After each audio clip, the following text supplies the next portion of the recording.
Hello, and good evening.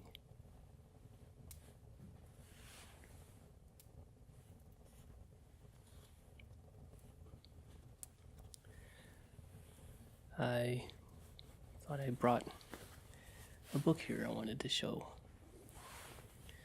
with you.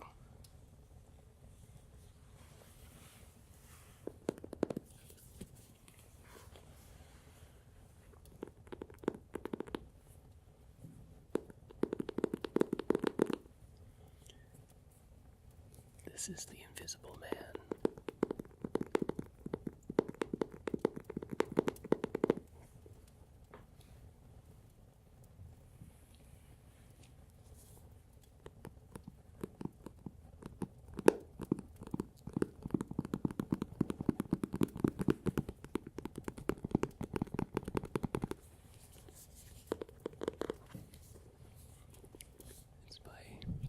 It was written by H.G. Wells.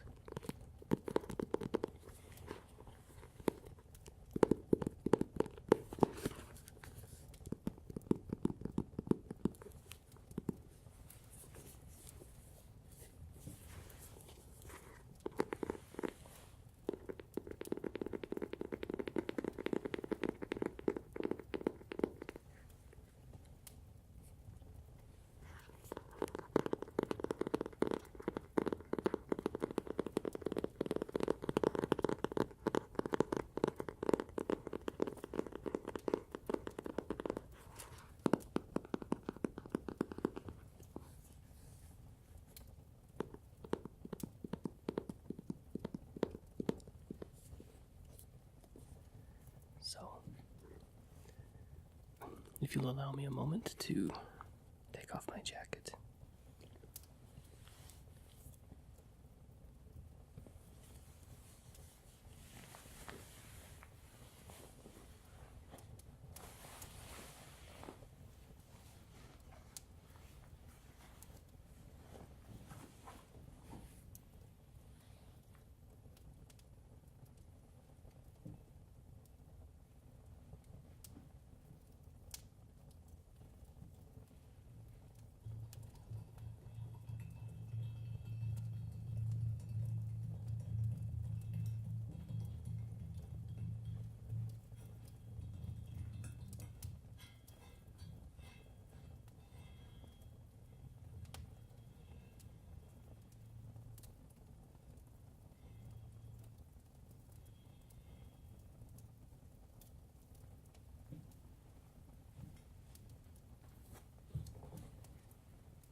I have a bit of a sore throat, so if you don't mind, may I have one of your cough drops?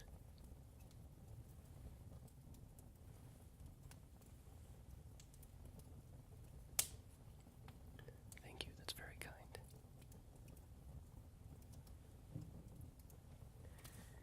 This is this hat here.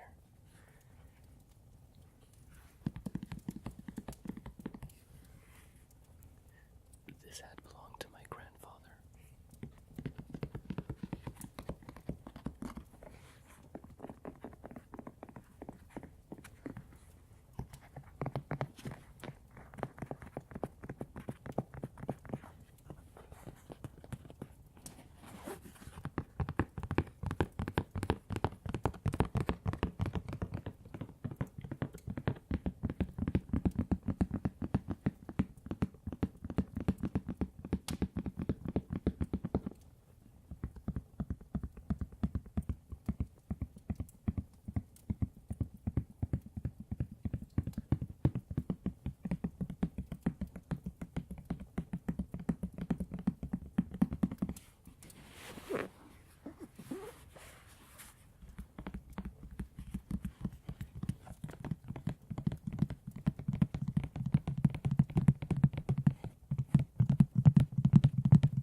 thank you for letting me know you were free tonight, because I was excited to tell you about this book. This is The Invisible Man. It was written by H.G. Wells.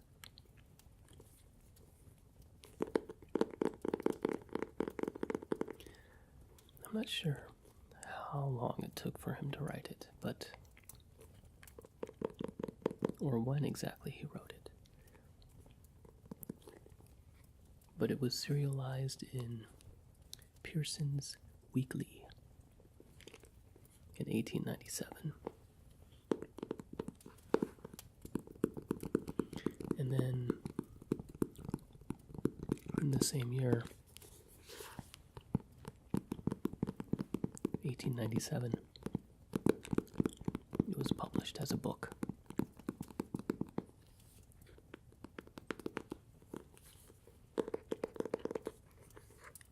Now this copy here, this is a true story. When I got my hands on this copy, I liked the cover so much. As I was reading it, I would just tap it all the time. For real. Like this.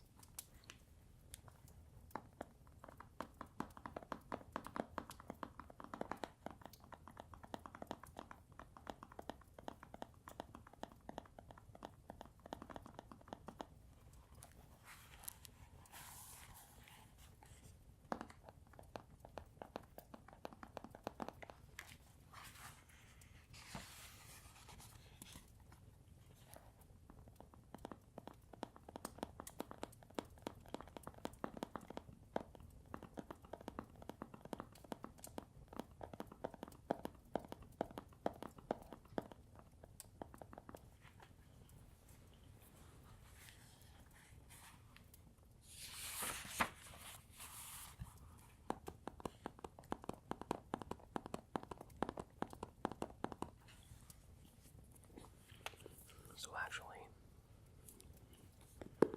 this book inspired me to come visit you.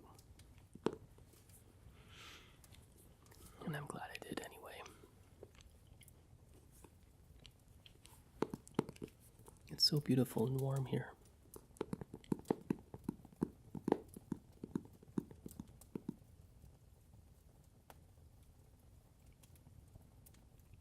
And it's quiet.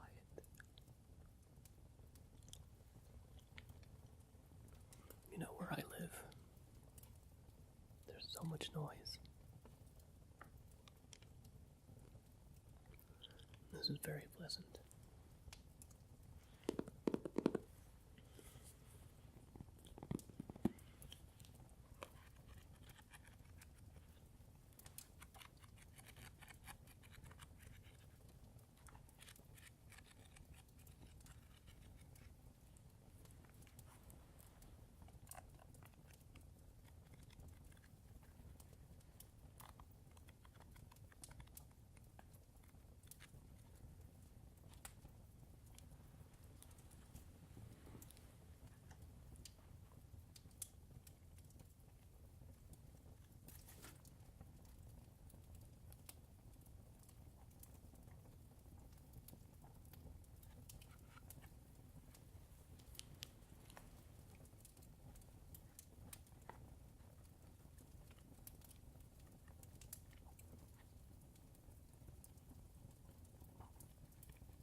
How did I come to read this book?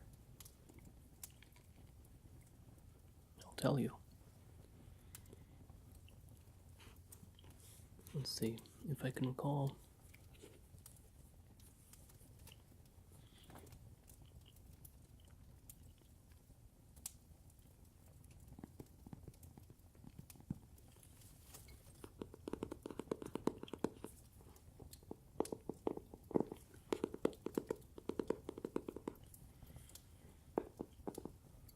I was reading. Oh, yes. I'm a bit of a slow reader, I suppose. All the way back to Halloween. So, for Halloween, I wanted to sort of have a thematic read of some mystery books. And the only two that really caught my attention at the moment for that time was Agatha Christie's The Crooked House and H.G. Wells's The Invisible Man.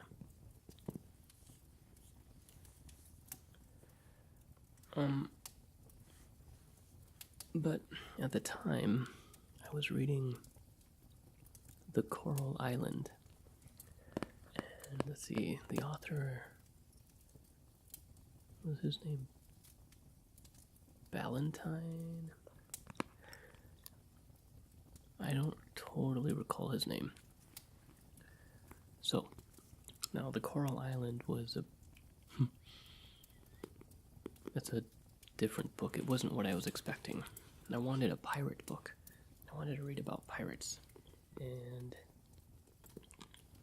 I found a new series called Bloody Jack.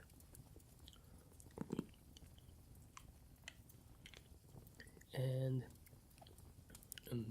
that book, the first book of the series, was incredible. I loved it. I really enjoyed it. So then I started The Coral Island. And The Coral Island, I think, it's about 190 pages of these three boys on an island.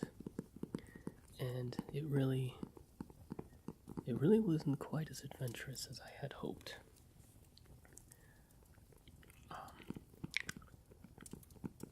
One of the problems is that all three boys got along so well. There really wasn't that much conflict between them, and I think that made it for a little bit too much of a utopian read, if you will. Now the book got really exciting when pirates showed up, and when pirates show up, the book gets graphic and violent and dangerous and mean. And yeah, if you can read about 190 pages, then it gets good and it picks up. Now, having said that, the book lasted forever. I wasn't reading quickly as I would have liked. So, my long story, just to tell you, is that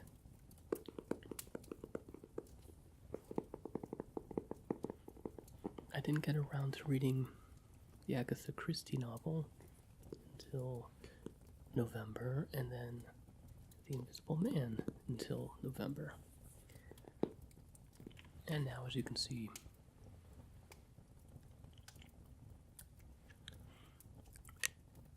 it's almost Christmas time. So, I've read this book a while ago,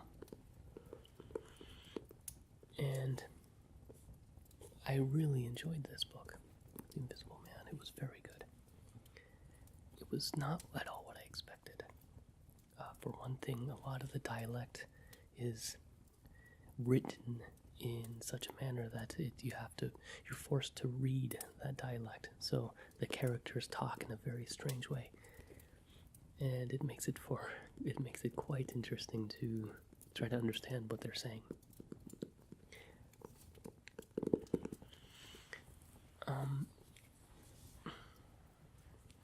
So, what's it about? Well, you've probably seen the movie. I think it's a little bit different than the movie. For one thing, now I haven't seen the movie in a long time, but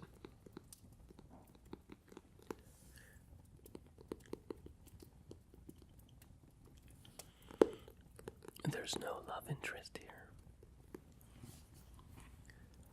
None whatsoever.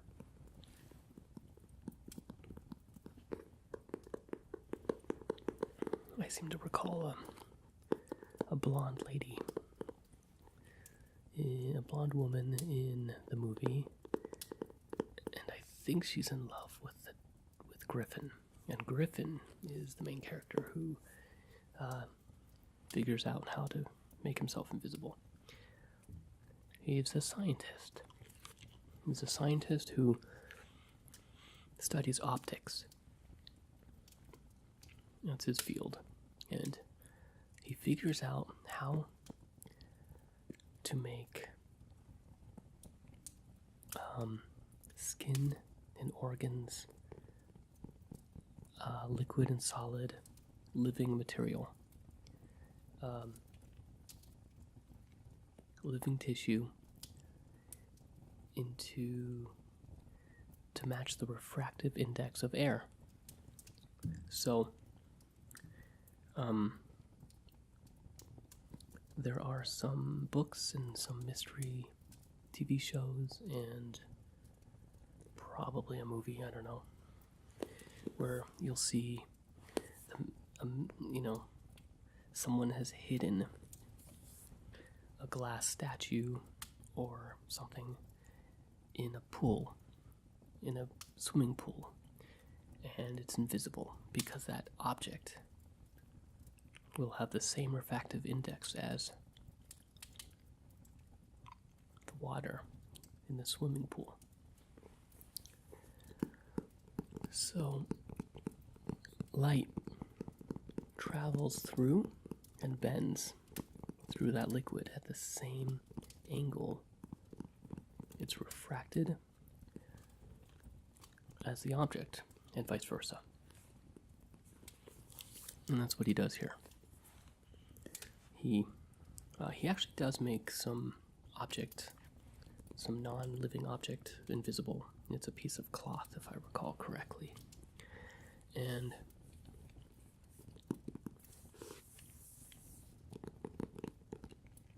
he also makes a cat invisible.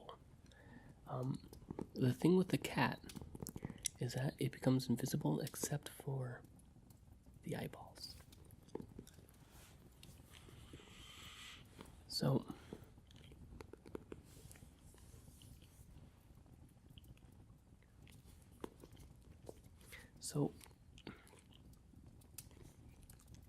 Griffin figures out how to make himself invisible.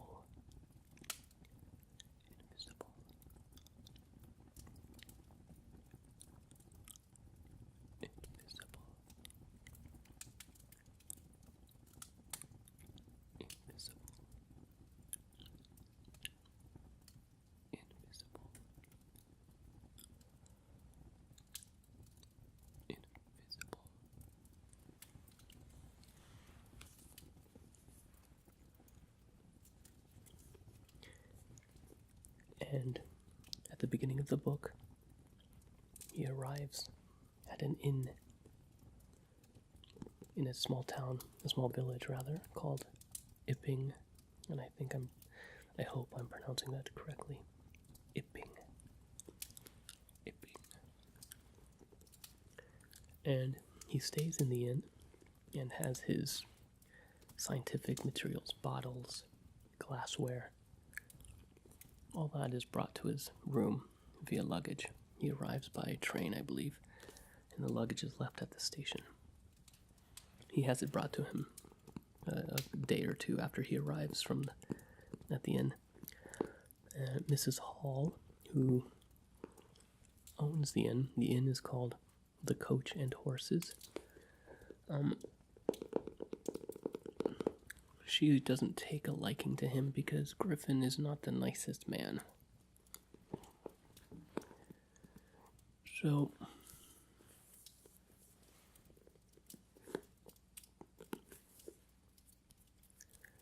I've never done finger fluttering before.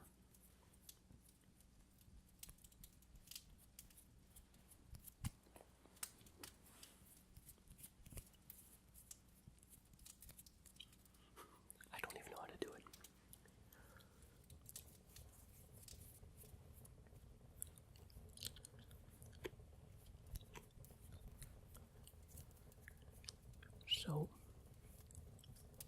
he becomes enraged when the villagers start talking and trying to figure out who he is.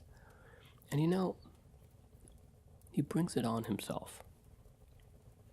So don't get mad, Griffin. It's your fault.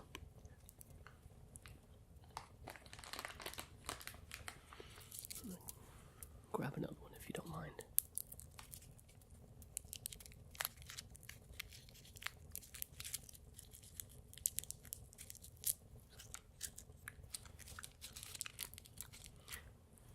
These are actually really good. What flavor are they?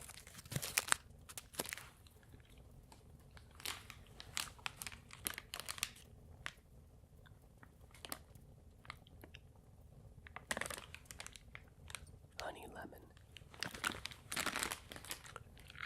Lemony lemon lemon.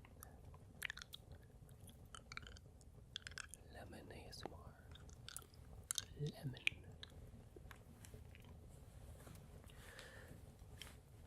And anyway, he has to escape. So he does.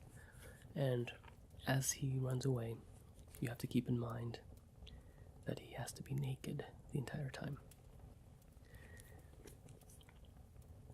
What's thrilling is not so much where the book goes, but rather where it could have gone. You see, invisibility is a power like no other. Now, in my opinion, the two greatest powers are invisibility and flying. Flying is cool, because you can go anywhere you want. But in reality, it's also a very, very cold superpower. If you can fly, that's great, but you need to really dress warmly because it's freezing up in the air, even in the summertime.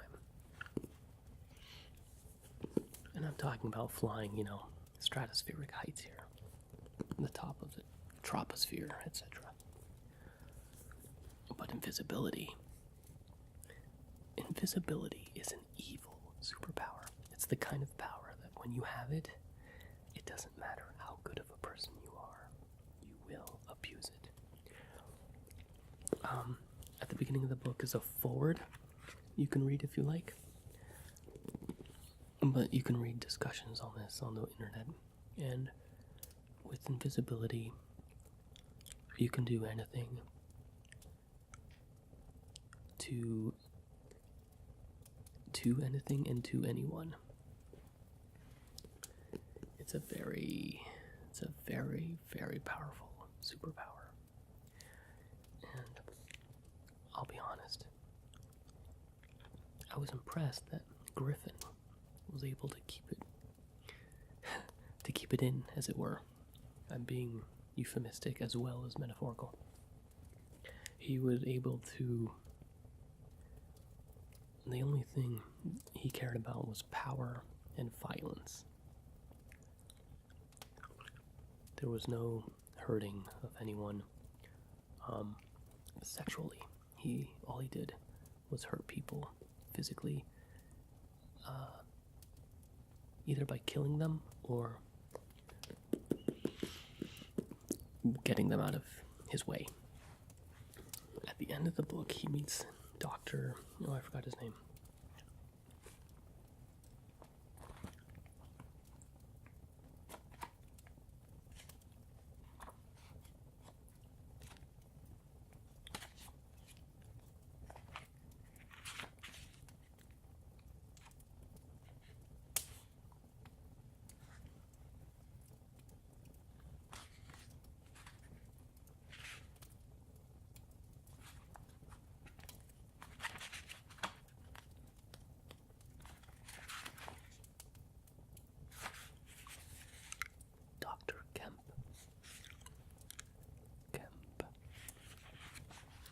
Meets Dr. Kemp. Dr. Kemp is a colleague of his, and I think they went to college together. or at least post-grad together. And then Griffin wants to take over the world. Basically, he realizes the awesome nature of invisibility, and he wants to create a reign of terror. And honestly, I think that would have been an incredible read. I mean, the book would have been 10 times as thick, but you would be forced to worship a god, as it were, because he's invisible. And he could do anything to you. So I thought that there was, I thought it was interesting that H.G. Wells ended the book where he did, and he ended it.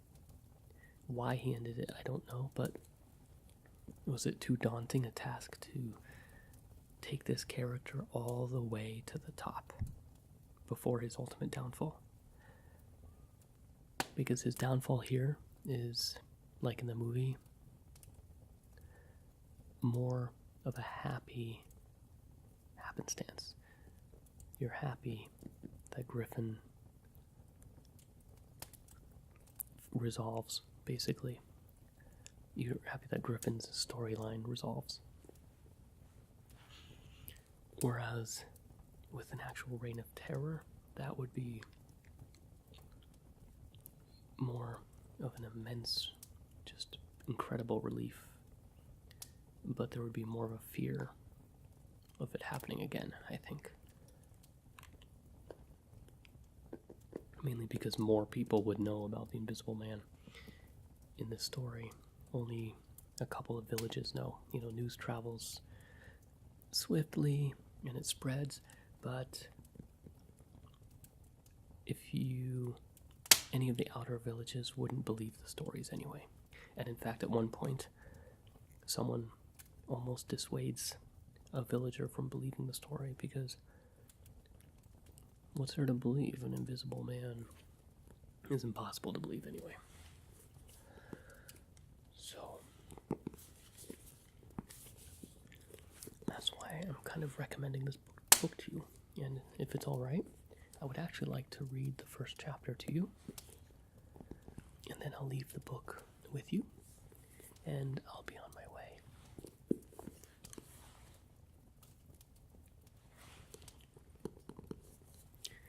Does that sound okay? Okay.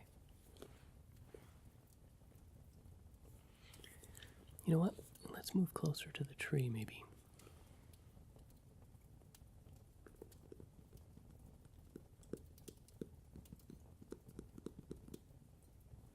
It's so pretty. It hasn't snowed yet, as you can see. As you can't see, I suppose, but it hasn't snowed yet, so it's actually quite dark outside, because there's no snow to reflect.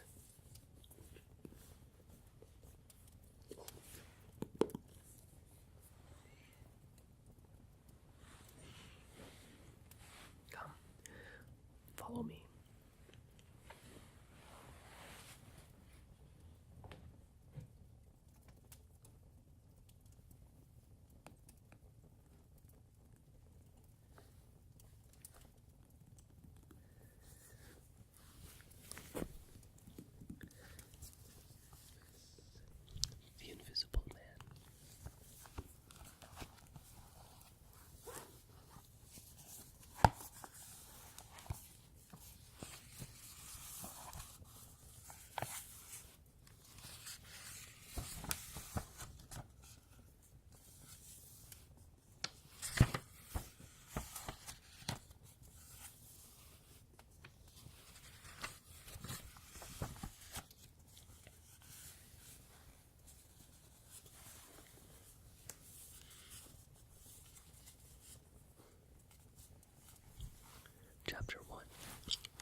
The stranger came in February, one wintry day.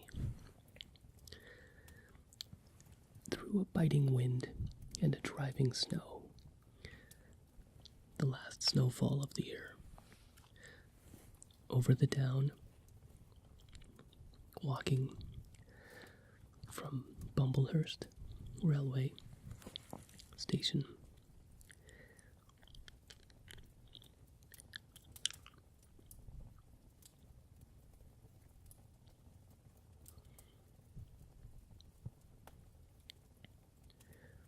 And carrying a little black portmanteau in his thickly gloved hand.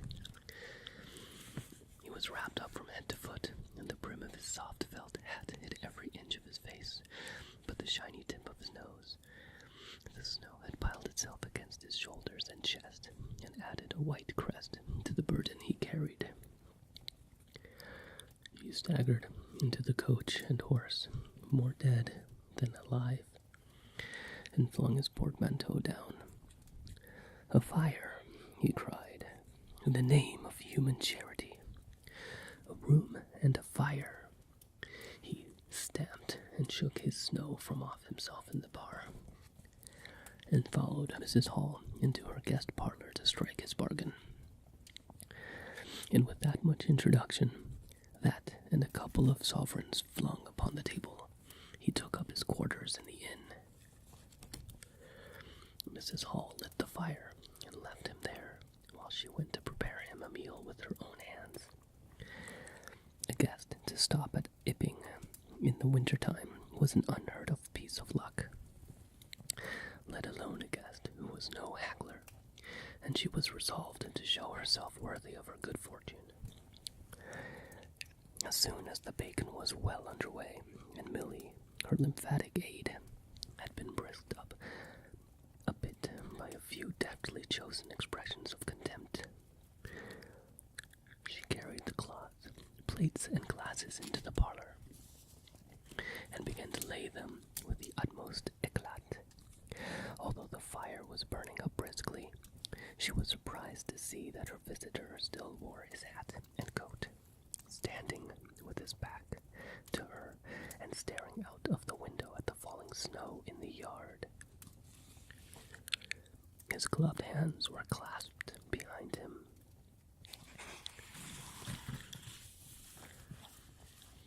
And he seemed to be lost in thought. She noticed that the melted snow that still sprinkled his shoulders dripped upon her carpet. "Can I take your hat and coat, sir?" she said, and gave them a good dry in the kitchen. No, he said without turning. She was not sure she had heard him, and was about to repeat her question. He turned his head and looked at her over his shoulder. "I prefer to keep them on," he said with emphasis, and she noticed that he wore big blue spectacles with side lights, and had a bushy side whisker over his coat collar that completely hid his cheeks and face. "Very well, sir," she said, "as you like. In a bit the room will be warmer." He made no answer, and had turned his face away from her again, and Mrs. Hall, feeling that her conversational advances were ill-timed, laid the rest of the table things in a quick staccato manner, and whisked out of the room. When she returned, he was still standing there like a man of stone, his back hunched, his collar turned up, his dripping hat brimmed and turned down, hiding his face and ears completely. She put down the eggs and bacon with considerable emphasis, and called rather than said to him, "Your lunch is served, sir." Thank you," he said in the same time, and did not stir until she was closing the door. Then he swung around and approached the table. She went behind the bar to the kitchen. She heard a sound repeated at regular intervals. Chirk, chirk, chirk, chirk. It went chirk, chirk, chirk. sound of a spoon being rapidly whisked around a basin. "That girl," she said. "There, I clean forgot it.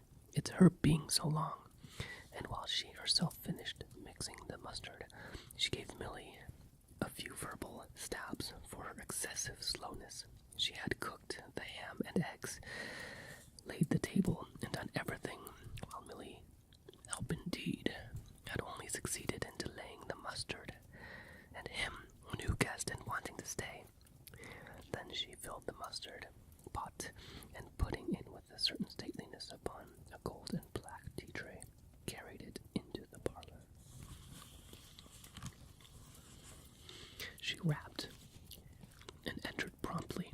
As she did so, her visitor moved quickly, so that she got but a glimpse of a white object disappearing behind the table. It would seem he was picking something from the floor. She rapped down the mustard pot on the table, and then she noticed the overcoat and hat had been taken off and put over a chair in front of the fire. A pair of wet boots threatened rust to her steel fender. She went to these things resolutely. "I suppose I may have them to dry now," she said in a voice that brooked no denial. "Leave the hat," said her visitor in a muffled voice, and turning, she saw he had raised his head and was sitting, looking at her. For a moment, she stood gaping at him, too surprised to speak. He held a white cloth. It was a serviette he had brought with him over the lower part of his face, so that his mouth and jaws were completely hidden, and that she was the reason of his muffled voice. But it was not that which startled Mrs. Hall. It was the fact that all his forehead above his blue glasses were covered by a white bandage, and that another covered his ears, leaving not a scrap of his face exposed, excepting only his pink, beaked nose. It was bright pink and shiny, just as it had been at first. He wore a dark brown velvet jacket with high black linen-lined collar turned up about his neck. The thick black hair, escaping as it could below and between the cross bandages, projected in curious tails and horns, giving him that strangest appearance conceivable. This muffled and bandaged head was so unlike what she had anticipated that for a moment she was rigid. He did not remove the serviette, but remained holding it, as she saw now, with a brown-gloved hand, and regarding her with his inscrutable blue glasses. "Leave the hat," he said, speaking very distinctly through the white cloth. Her nerves began to recover from the shock they had received. She placed the hat on the chair, again by the fire. "I didn't know, sir," she began, "that..." and she stopped embarrassed. "Thank you," he said dryly, glancing from her to the door, and then at her again. "I'll have them nicely dried, sir, at once," she said, and carried his clothes out of the room. She glanced at his white swathed head.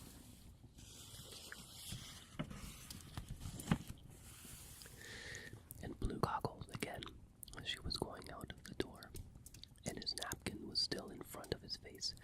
She shivered a little as she closed the door behind her.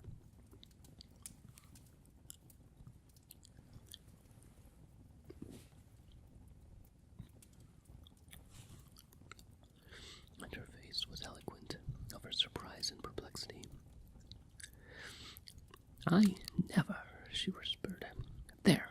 She went quite softly to the kitchen, and was too preoccupied to ask Millie what she was messing about with now. When she got there, a visitor sat and listened to her retreating feet.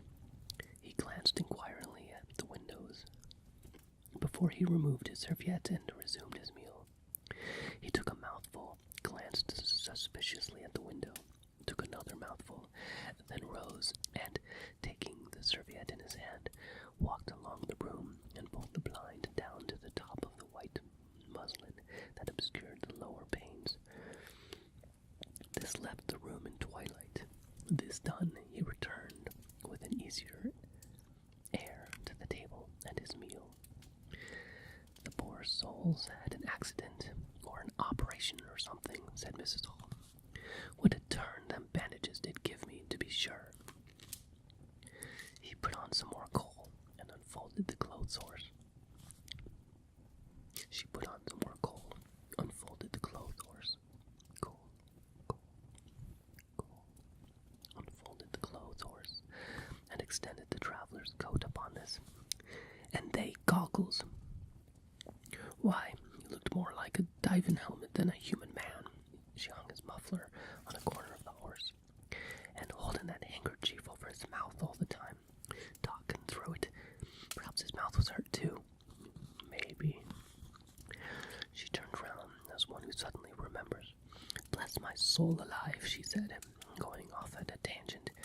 Ain't you done them taters yet, Millie? When Mrs. Hall went to clear away the stranger's lunch, her idea that his mouth must also have been cut or disfigured in the accident she supposed him to have suffered was confirmed, for he was smoking a pipe, and all the time that she was in the room he never loosened the silk muffler he had wrapped around the lower part of his face to put the mouthpiece in his lips. Yet it was not forgetfulness, for she saw he glanced at it as it smoldered out. He sat in the corner with his back to the window blind and spoke now, having eaten and drank and being comfortably warmed through, with less aggressive brevity than before. The reflection, the fire lent a kind of red animation to his big spectacles they had lacked hitherto. I have some luggage, he said, at the Bramblehurst station, and he asked her how he could have it sent. He bowed his bandaged head quite politely in acknowledgement of her explanation. Tomorrow, he said. There is no speedier delivery. He seemed quite disappointed when she answered no. Was she quite sure? No man with a trap would go over. Mrs. Hall, nothing loath, answered his questions and developed a conversation. It's a steep road by the down, sir, she said in answer to the question about a trap. Then, snatching at an opening, said, It was there a carriage was upsettled a year ago, and more. A gentleman killed, besides his coachman. Accidents, sir, happen in a moment, don't they? But the visitor was not to be drawn so easily. They do, he said through his muffler, eyeing her quietly through his impenetrable glasses. But they take long enough to get well, sir, don't they? There was my sister's son, Tom. Just cut his arm with a scythe, tumbled on it in the hayfield, and bless me, he was 3 months tied up, sir. You'd hardly believe it. It's regular given me a dread of a scythe, sir. I can quite understand that, said the visitor. He was afraid one time that he'd have to have an operation, and he was that bad, sir. The visitor laughed abruptly, a bark of a laugh that he seemed to bite and kill in his mouth. Was he? He said. He was, sir, and no laughing matter to them as had the doing for him as I had. My sister being took up with her little one so much, there was bandages to do, sir, and bandages to undo. So that if I may make so bold as to say, sir, will you get me some matches? Said the visitor quite abruptly. My pipe is out. Mrs. Hall was pulled up suddenly. It was certainly rude of him. After telling him all she had done, she gasped at him for a moment and remembered the 2 sovereigns. She went for the matches.